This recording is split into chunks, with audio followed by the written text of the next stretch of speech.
बिस्मिल्लाहिर्रहमानिर्रहीम। अस्सलामु अलैकुम। Your chemistry teacher Abid. बेटा, ऑनलाइन क्लासेस हमने स्टार्ट किए थे, लेकिन बीच में हमने ऑनलाइन क्लासेस स्टॉप कर दिए थे। तो वहीं से जहाँ से हमने ऑनलाइन क्लासेस स्टॉप किए थे उससे आगे अब हम पढ़ते हैं। इससे पहले हमने प्रोटीन के बारे में पढ़ा था।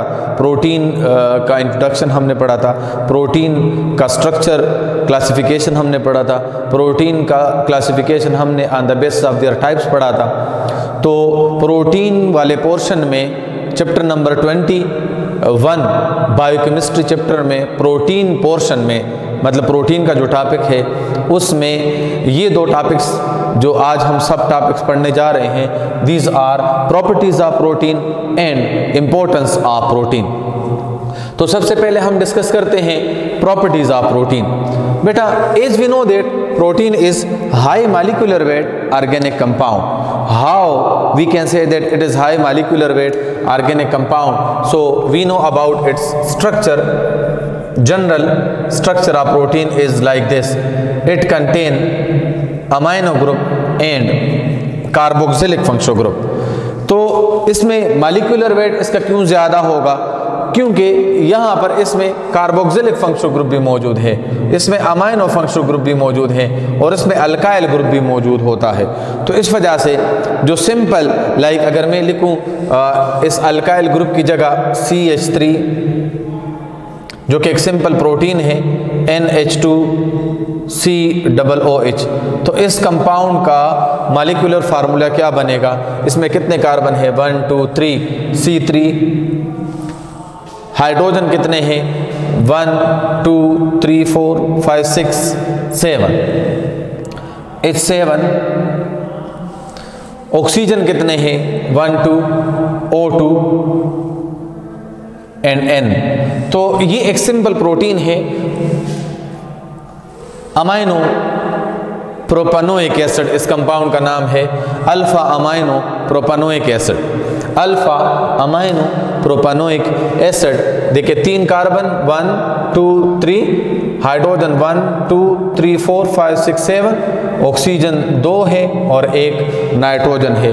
तो अगर इस सिंपल प्रोटीन का हम मॉलिक्यूलर वेट देख लें तो इसका मॉलिक्यूलर वेट क्या बनेगा? इसका मॉलिक्यूलर वेट इस सिंपल अमाइनो एसिड का, ये एक अमाइनो एसिड मॉलिक्यूल है और इसका मॉलिक्यूलर वेट क्या बनेगा?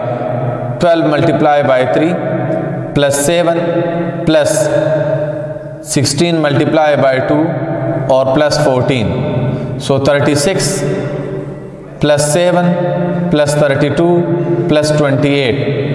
इसका मॉलिक्यूलर वेट इस सिंपल अमाइनो एसिड मॉलिक्यूल का मॉलिक्यूलर वेट बनेगा 36 प्लस 7 43, 43 प्लस 32, 43 प्लस 32, सो 43 प्लस 32 से बनेगा 75, 75 प्लस 28 से राउंड अबाउट इसका 100 से मॉलिक्यूलर वेट बढ़ जाएगा, 103 ग्राम पर मोल हो जाएगा इस सिंपल मॉलिक्यूल का। तो अमाइनो एसिड, तो ये तो सिंपल अमाइनो एसिड है। प्रोटीन क्या है? प्रोटीन तो बेसिकली कम्प्लेक्स ऑर्गेनिक कंपाउंड है। कम्प्लेक्स मतलब amino acid amino acid amino acid इस तरह अमाइनो एसिड मॉलिक्यूल किस तरह कंबाइन होते हैं? पेप्टाइड या पॉलीपेप्टाइड चेन के लिहाज से इसमें ये आपस में कंबाइन होते हैं और इससे फिर क्या बनता है? इससे एक हेवी चेन बन जाता है जिसको हम फिर क्या कहते हैं? प्रोटीन। अमाइनो एसिड, क्योंकि प्रोटीन क्या है? Protein is the building block of several amino acid are the building block of protein. It means the protein is made up of the combination of large number of different or similar kind of amino acid, जिसमें अब एक protein molecule में हज़ारों की तादाद में amino acid मौजूद होंगे। तो सिंपल अमाइनो एसिड का ये मास है। तो अगर कम्प्लेक्स होगा या एक हेवी चेन बनेगा, लार्जर चेन बनेगा, तो उसका मास फिर तो 20 और 40,000 से भी एक्सीड कर जाता है। इसलिए हम कहते हैं कि protein are heavy molecular weight organic compound. Protein क्या है? प्रोटीन है हेवी, इसका मॉलिक्यूलर वेट इंतहाई ज़्यादा होता है। क्यों ज़्यादा होता है? कि इसके जो मोनोमर्स हैं, amino acid are the monomers of protein, उनका मास ज़्यादा है। क्यों ज़्यादा है? क्योंकि उसमें 2 हेवी फंक्शनल ग्रुप मौजूद होते हैं। इसलिए हम कहते हैं कि protein are high molecular weight complex organic compound and their molecular weight change with the change in the number of amino acid. The molecular weight of protein is changed with the change in the kind of protein. The mass of molecular weight of protein change with the change in the number of linkage of amino acid molecule within the chain of protein. It may be simple protein, it may be compound protein, it may be derived protein. इसके different types हैं। Now, nature of protein, तो बेटा protein का अगर आप देख लें तो प्रोटीन, अगर हम इसका यूनिट सेल देख लें तो प्रोटीन किस चीज से बना हुआ होता है? Protein is made up of amino acid. ऊपर मैंने लिखा हुआ है, फिर लिख देता हूं। अब अमाइनो एसिड में देख लें, अमाइनो एसिड में क्या मौजूद है? Amino acid contain carboxylic functional group and amino functional group. This region is acidic in nature, while this one is basic in nature. That's why amino acid act as a, amino acid क्या behave करता है? amino acid acts as an amphoteric substance.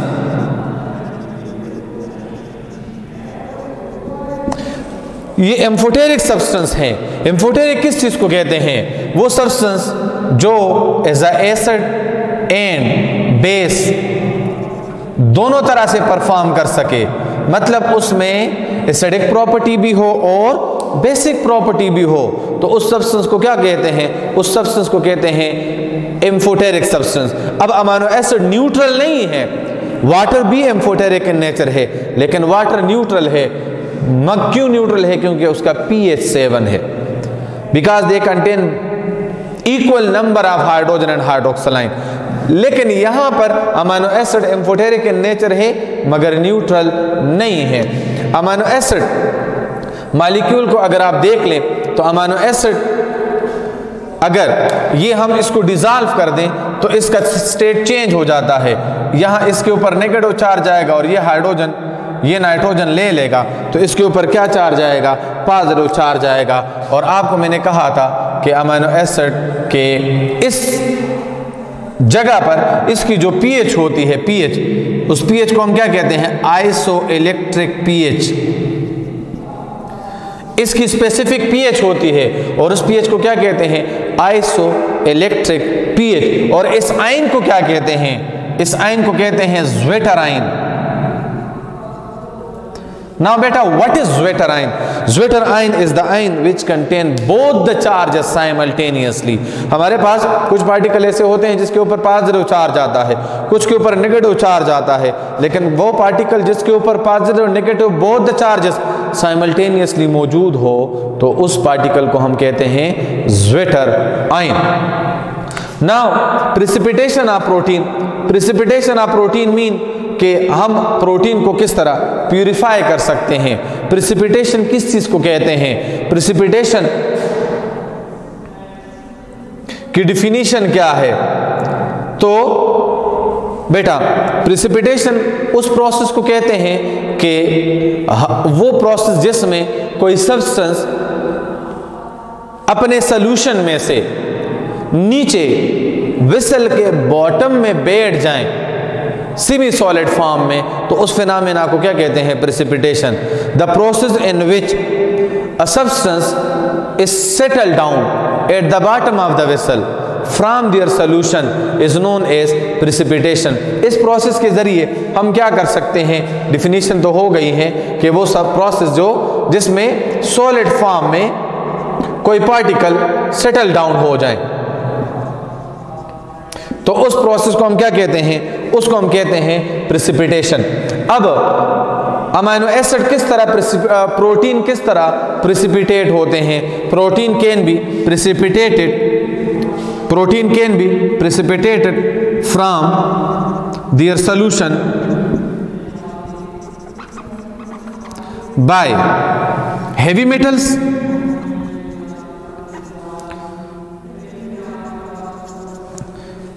salts, heat and alcohol। Protein को हम precipitate कर सकते हैं किस तरह? मतलब अगर हम हेवी मेटल का सॉल्यूशन ले, लाइक कॉपर का सॉल्यूशन ले ले, जिंक का सॉल्यूशन ले ले, मर्करी का सॉल्यूशन ले ले, आयरन का सॉल्यूशन ले लें, तो उससे हम इसको प्रिसिपिटेट कर सकते हैं। अब किस तरह प्रिसिपिटेट होगा, तो मैं आपको वे ऑफ प्रिसिपिटेशन बताता हूँ। प्रोटीन किस तरह प्रिसिपिटेट होता है? प्रोटीन अपने सॉल्यूशन में से, मतलब अगर हम इसका कोई एक्वस सॉल्यूशन बनाएं, पानी में इसको डिज़ोल्व कर लें, तो प्रोटीन मॉलिक्यूल को हम प्यूरिफाई किस तरह कर सकते हैं? उसमें हम कोई साल्ट सॉल्यूशन डाल दें, अल्कोहल डाल दें, या फिर हम उसको हीट अप कर लें, तो प्रोटीन मॉलिक्यूल नीचे बैठ जाएंगे और वाटर मॉलिक्यूल उससे सेपरेट हो जाएंगे, या अगर और कोई अदर इम्प्यूरिटी है तो वो भी इससे रिमूव हो जाएगी। तो सबसे बेस्ट मेथड जो है वो साल्ट के ज़रिए हम इजीली इसको प्रिसिपिटेट कर सकते हैं, जिसको हम कहते हैं साल्टिंग आउट। तो वो साल्टिंग आउट वाला मेथड अब हम पढ़ते हैं कि किस तरह हम प्रोटीन को प्रिसिपिटेट कर सकते हैं। Precipitation of protein bye salting out. Method क्या है? Salting out. हम पहले क्या करेंगे?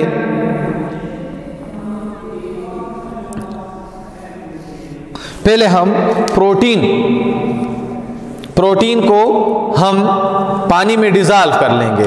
मतलब ये रेड कलर में हम प्रोटीन मॉलिक्यूल ले लेते हैं, ब्लू ये जो वाटर मॉलिक्यूल पड़े हुए हैं,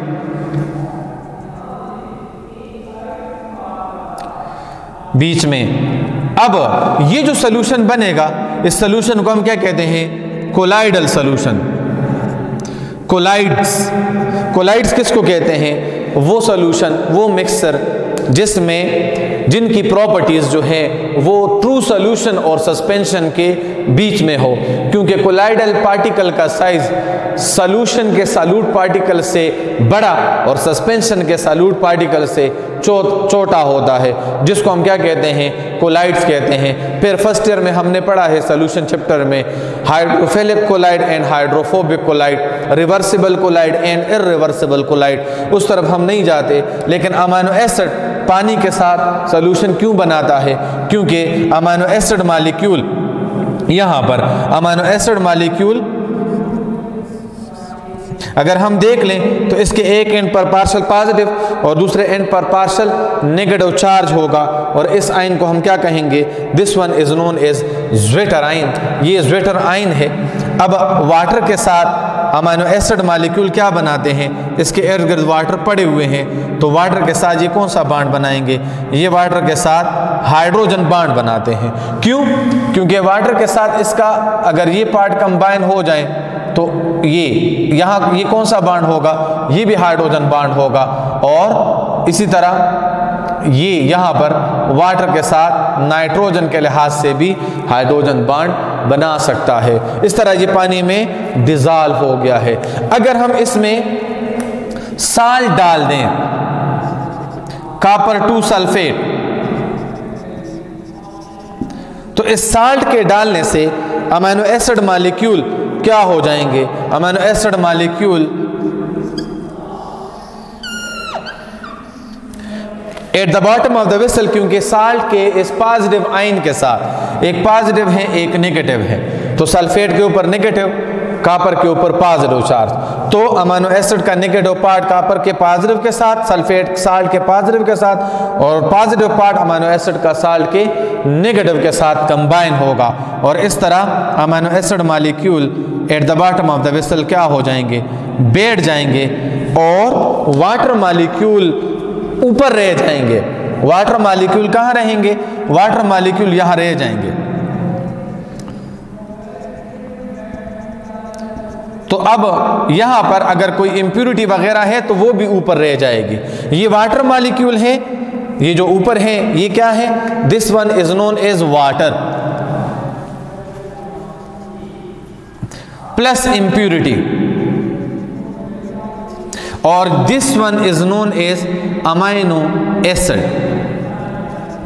ठीक है, अमाइनो एसिड यहां पर किस फॉर्म में कन्वर्ट हो गया है, सेमी सॉलिड फॉर्म में, जिसको हम क्या कहते हैं, जिसको हम कहते हैं प्रेसिपिटेट। इसी तरह अमाइनो एसिड मॉलिक्यूल को हम अल्कोहल के डालने से भी, या इसमें हम हीट इसको अगर दे दें तो हीट की वजह से इनमें से वाटर मॉलिक्यूल एलिमिनेट हो जाएंगे और ये मॉलिक्यूल अमाइनो एसिड मॉलिक्यूल आपस में कंबाइन हो जाएंगे, जिसको हम कहते हैं कोगुलेशन। ठीक है, लाइक कोगुलेशन किसको कहते हैं कि वो प्रोसेस जिसमें हम अमाइनो एसिड को हीट अप करें या फिर इसको किसी रिएजेंट के साथ ट्रीट करें। ठीक है, किसी भी रिएजेंट के साथ इसको ट्रीट करें और इट लॉस इट्स, अगर अमाइनो एसिड के साथ इसको हम ट्रीट करें and it loss it's biological functions or structure, so this phenomena is known as coagulation. Like अगर हम एग ले लें, एग लें और हम उसको एक वेसल में डाल दें और हम उसको हीट अप करें, अगर हम इसको हीट अप करें तो कुछ देर के बाद ये यहाँ पर जो लिक्विड पोर्शन इसका है ये क्या हो जाएगा, ये क्या हो जाएगा, ये सॉलिडिफाइड हो जाएगा। ये क्या हो जाएगा, एक का ये लिक्विड पोर्शन क्या हो जाएगा, सॉलिडिफाइड हो जाएगा by elimination of water molecule. So when amino acid is treated with certain reagent or it is strongly heated, it lost its biological functions or its structure.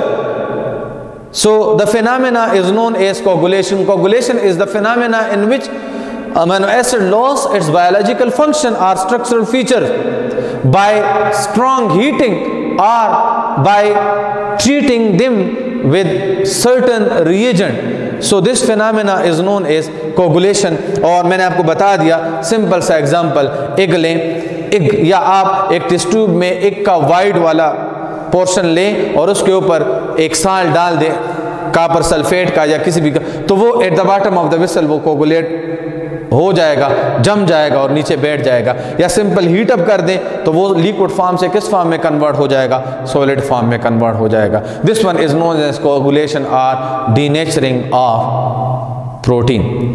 सो बेटा this is something about the properties of protein. इसके बाद next lecture में, next portion में हम पढ़ेंगे importance of protein. मिलते हैं next lecture में। बिस्मिल्लाहिर्रहमानिर्रहीम, अस्सलाम वालेकुम। मैं हूं Abid, your chemistry teacher. My dear students, lecture number 12 के बी पार्ट के साथ जो कि हम पढ़ने जा रहे हैं चैप्टर नंबर 21 बायोकेमिस्ट्री का प्रोटीन वाला टॉपिक, और उसका सब टॉपिक जो लास्ट टॉपिक है हमारे कोर्स में, importance of protein. Importance of protein, जिस तरह वर्ड इम्पोर्टेंस है तो ये टॉपिक इम्पोर्टेंट है regarding short question and MCQs. Board के पेपर में इससे शॉर्ट क्वेश्चंस भी आते हैं और एमसीक्यूज भी आते हैं। माय डियर स्टूडेंट्स, इससे पहले हमने डिस्कस किया properties of protein, like protein क्या है, एक्चुअली प्रोटीन क्या है। तो प्रोटीन की प्रॉपर्टीज हमने डिस्कस कर लिए, जिसमें हमने कहा कि protein high molecular weight organic compound है because it is made up of the combination of different numbers of amino acid molecules, that's why it's molecular weight is extremely higher. Nature of protein हमने discuss किया कि protein जो है वो किस nature का है। प्रोटीन में कार्बोक्सिलिक और अमाइनो फंक्शनल ग्रुप दोनों मौजूद है, इसलिए हम कहते हैं प्रोटीन एम्फोटेरिक इन नेचर है। और जब इसको डिज़ॉल्व फॉर्म में हम देखते हैं पानी में तो ये एक आयंस की सूरत इख्तियार कर लेता है, जिस आयन में पॉजिटिव नेगेटिव चार्जेस दोनों होते हैं। तो इस बेस पर हमने इसको कहा कि इसको ज्विटर आयंस भी कहा जाता है।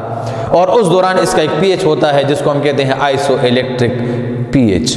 Now protein can be precipitated, protein can be purified, protein can be isolated, protein can be separated from their mixture, protein can be extracted if we are in doubt that either it contain certain dissolved impurities. When it dissolve in water and we add some salt of heavy metals or alcohol or we heat it up, then we can get the precipitate of protein, which is almost free from certain impurities, and that precipitate is almost composed of proteins molecules.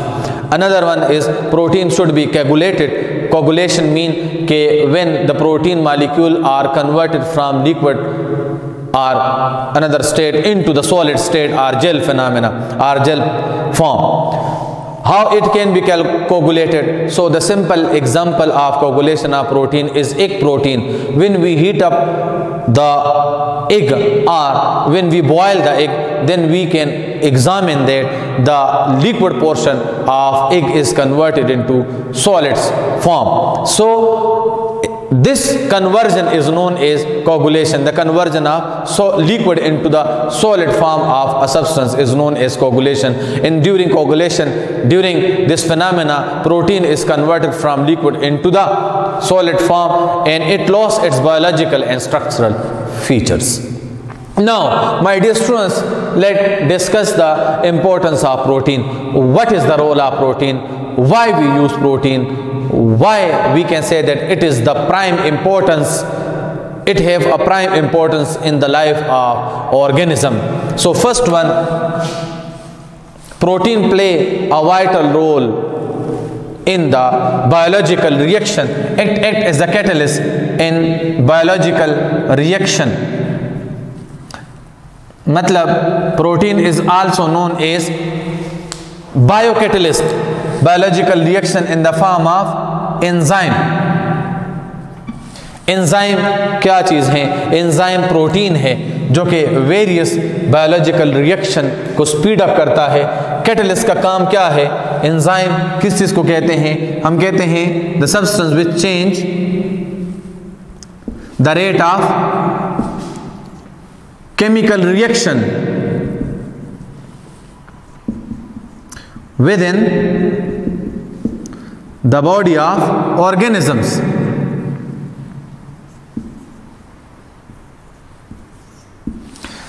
वो substance जो organisms के body के अंदर chemical reaction को change करता है। बाज लोग कैटलिस्ट को यू डिफाइन करते हैं the substance which increase the rate of chemical reaction. No बेटा, now it is the time to clarify your concept. Catalyst increase as well as decrease the rate of chemical reaction. As you are quite familiar with this concept that sometime the reaction does not increases, sometime its rate decreases, and sometime the reaction does not proceed in the presence of catalyst. So that's why we can say that catalyst is a substance which change the rate of chemical reaction. Either it increase or decrease, which alter the rate of chemical reaction, change or alter. इनमें दोनों चीज़ें आ जाती हैं, increase भी हो सकता है rate और डिक्रीज भी हो सकता है। जिस तरह के हाइड्रोकार्बन वाले चैप्टर में आप लोगों ने पढ़ा है कि अगर हम अल्काइन की हाइड्रोजनेशन कर लें in the presence of Lindlar's catalyst तो ये रिएक्शन स्टॉप होता है अल्कीन पे। मतलब एक हाइड्रोजन मॉलिक्यूल ऐड हो सकता है, दूसरा हाइड्रोजन ऐड नहीं हो सकता। कैटलिस्ट तो मौजूद है, रिएक्शन प्रोसीड नहीं हो रहा। इसलिए क्यों नहीं होता? Because quinoline is an organic compound, it is an enzyme और इनके सरफेस के ऊपर एक्टिव साइट होते हैं। जब वो ब्लॉक हो जाते हैं due to the activity of inhibitor, जिसको हम पॉइजनिंग ऑफ कैटलिस्ट कहते हैं, पॉइजनस ऑफ एंजाइम कहते हैं, एक्शन ऑफ इनहिबिटर कहते हैं, इसके बेस पर फिर आगे रिएक्शन प्रोसीड नहीं होगा unless and until we remove that inhibitors. तो बेटा एंजाइम वाला पोर्शन हम बाद में पढ़ेंगे भी। इनहिबिटर्स के फिर टाइप्स हैं, कंपेटिटिव, नॉन कंपेटिटिव और अदर टाइप्स ऑफ इनहिबिटर हैं कि हम किस तरह एंजाइम को इनहिबिटर फ्री करेंगे और इसके फंक्शंस को दोबारा एक्टिवेट करेंगे। लेकिन मैंने आपको डिफिनीशन के लिहाज से बात बताई है। इसी तरह ये जो बायोलॉजिकल रिएक्शन होते हैं एंजाइम, ये क्या होते हैं? These are protein in nature. ये एंजाइम क्या है? ये प्रोटीन इन नेचर है। ये जो हम कैटलिस्ट की बात कर रहे हैं, ये कौन सा कैटलिस्ट है? ये हम ऑर्गेनिक कैटलिस्ट की बात करते हैं। और ये बहुत सारे फंक्शंस हमारे बॉडी में परफॉर्म करते हैं। लाइक फॉर एग्जांपल अगर हम ले लें डाइजेशन, तो डाइजेशन का फर्स्ट प्रोसेस कहां से स्टार्ट होता है? माउथ में हम जब हम कोई चीज लेते हैं, डालते हैं मुंह में, तो यहां पर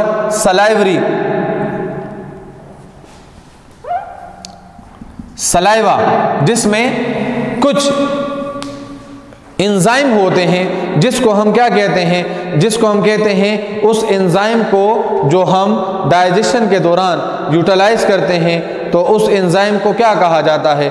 उस एंजाइम को कहते हैं सलाइवरी एमाइलेज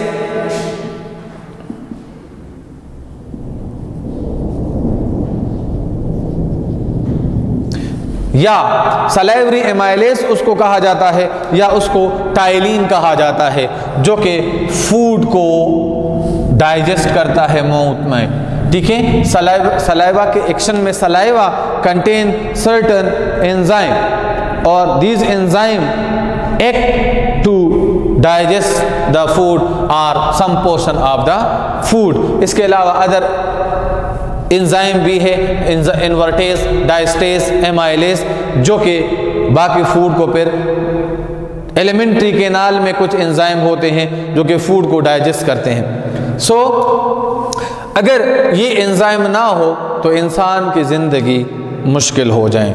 फूड डाइजेस्ट नहीं होगा, फूड डाइजेस्ट नहीं होगा तो हमारे वो ब्लड में कन्वर्ट नहीं होगा, ब्लड नहीं बनेगा तो लाइफ इम्पॉसिबल है, क्योंकि ब्लड फिर हमारे बॉडी को जो चीज़ें रिक्वायर्ड है वो उस फ्लूइड के ज़रिए हमारे बॉडी को मिलते हैं। और वो उस फ्लूइड को कहाँ से मिलते हैं? उस फ्लूइड को वो फूड से मिलते हैं। और फूड में से कैसे निकलते हैं? फूड जब डाइजेस्ट हो जाए। फूड कैसे डाइजेस्ट होगा?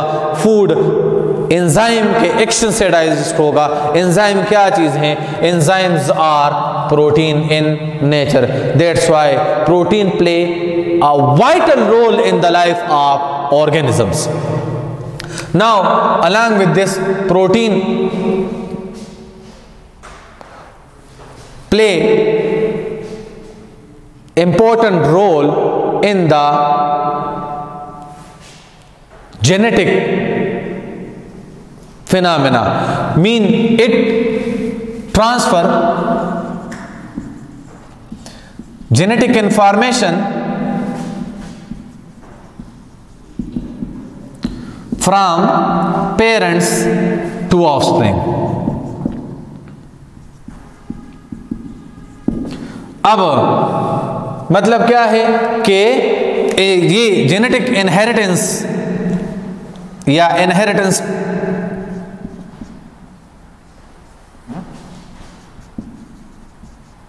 ट्रेट्स के लिए रिस्पॉन्सिबल है। और कौन सा प्रोटीन हम लेते हैं? न्यूक्लियोप्रोटीन। न्यूक्लियोप्रोटीन जो कि डीएनए एंड आरएनए है। जेनेटिक इंफॉर्मेशन पेरेंट से ऑफरिंग, मतलब जीन्स के लिहाज से जेनेटिक फिनोमेना के ज़रिए, जेनेटिक इंजीनियरिंग के ज़रिए, इसके ज़रिए इंफॉर्मेशन इस प्रोटीन के ज़रिए पेरेंट्स से ऑफस्प्रिंग में शिफ्ट होते हैं। तो इसलिए हम कहते हैं कि protein also play a vital role in the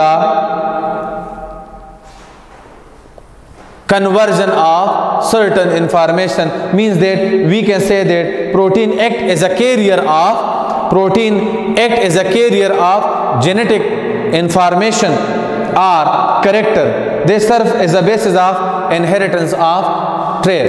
मतलब protein act as a carrier of genetic information from parents to offspring or some character in the form of which kind of protein is used, that is known as nucleoprotein.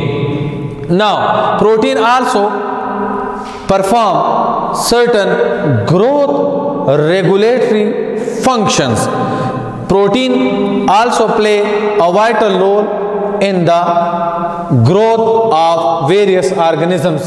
Like हम कहते हैं protein, regulatory protein उसको कहा जाता है। Regulatory protein क्या है? Means that these are insulin, glucagon and growth hormones. ये क्या है? These all are hormones. और हार्मोन्स क्या है? हार्मोन्स जो है वो प्रोटीन इन नेचर है। हार्मोन्स क्या है? हार्मोन्स जो है वो प्रोटीन इन नेचर है और ये क्या करते हैं? They regulate the growth of living organism with the help of which they can perform certain hormones. They regulate the growth and they also perform various physiological function. Means that protein also regulate the growth of various organism. Which kind of protein are regulate the growth of organism? These are insulin, glucagon and growth hormones. जिसके लिहाज से organism various physiological activity perform करते हैं।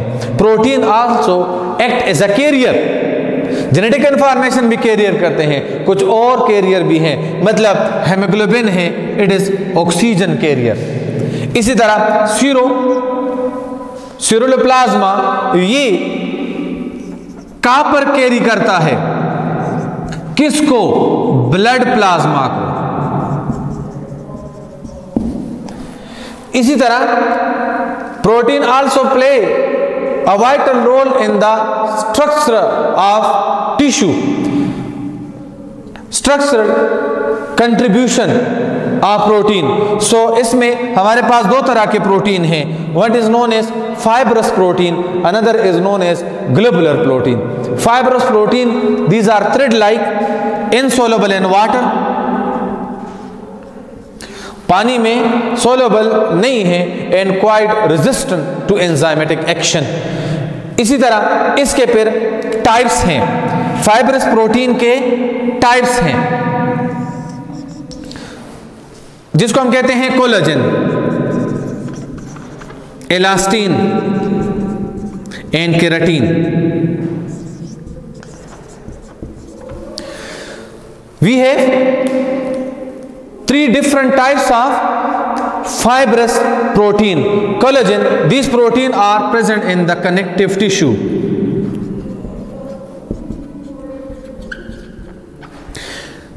Elastin are present in the arteries. These are the protein of arteries and other elastic tissue.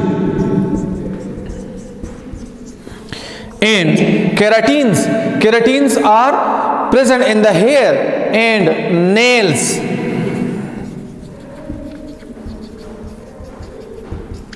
These are the protein of hair and nails.